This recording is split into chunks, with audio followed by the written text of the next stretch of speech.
রাজধানী ঢাকার ৯৮% শিশুর রক্তে অতিমাত্রায় বিষাক্ত সীসা পাওয়া গেছে।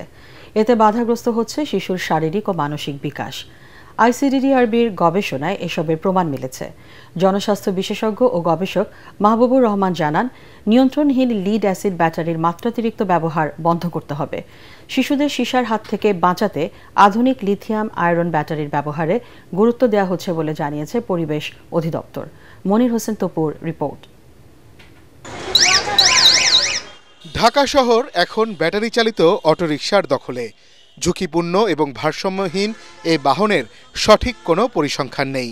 তবে বিভিন্ন সংস্থার তথ্য মতে এর সংখ্যা এরই মধ্যে কয়েক লাখ ছাড়িয়েছে। যদি ১ লাখ অটোরিকশা সড়কে চলে তবে এতে ব্যবহৃত হচ্ছে ৫ লাখ লিড অ্যাসিড ব্যাটারি। এই ব্যাটারির মাত্রাতিরিক্ত পুনর্ব্যবহারে সহজেই বাতাসে ছড়িয়ে পড়ছে বিষাক্ত লিড বা সীসা। খাবার কিংবা নিঃশ্বাসের মাধ্যমে সহজেই বিষাক্ত এই পদার্থ প্রবেশ করছে মানবদেহে। ঢাকার প্রতিটি এলাকা থেকে নমুনা সংগ্রহ করে জানা যায়, প্রতিটি শিশুর শরীরে সীসা বাসা বেঁধেছে। সম্প্রতি এক গবেষণায় ভয়াবহ এ চিত্র উঠে আসে। বিশ্ব স্বাস্থ্য সংস্থার মতে রক্তে সীসার কোনো নিরাপদ মাত্রা নেই। ৯৮% শিশুর রক্তে শিশুর মাত্রাতিরিক্ত সীসা আমরা পেয়েছি, যেটি হচ্ছে ৩৫ মাইক্রোগ্রাম পার লিটারের বেশি। শিশুর বুদ্ধিমত্তার ক্ষেত্রে এটি মারাত্মক প্রভাব ফেলে। এই ভয়াবহ পরিস্থিতি নিয়ন্ত্রণে লিড অ্যাসিড ব্যাটারি ব্যবহার বন্ধে কার্যকর পদক্ষেপ নিতে হবে সরকারকে বলেও জানান তিনি।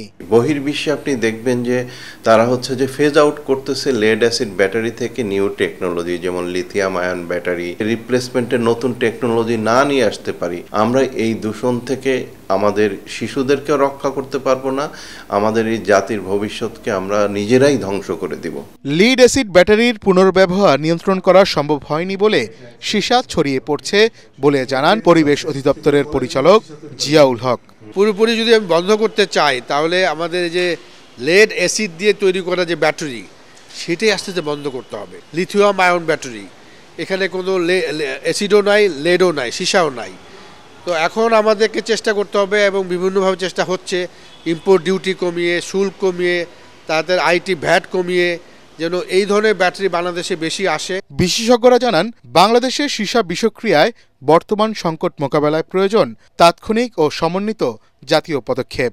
জাতীয় লেড অ্যাসিড ব্যাটারি নীতিমালা, সেই নীতিমালার মধ্যে বলা হচ্ছে যে এইটাকে আস্তে আস্তে নিরুৎসাহিত করা হবে। মনির হোসেন তপু, এটিএন বাংলা, ঢাকা।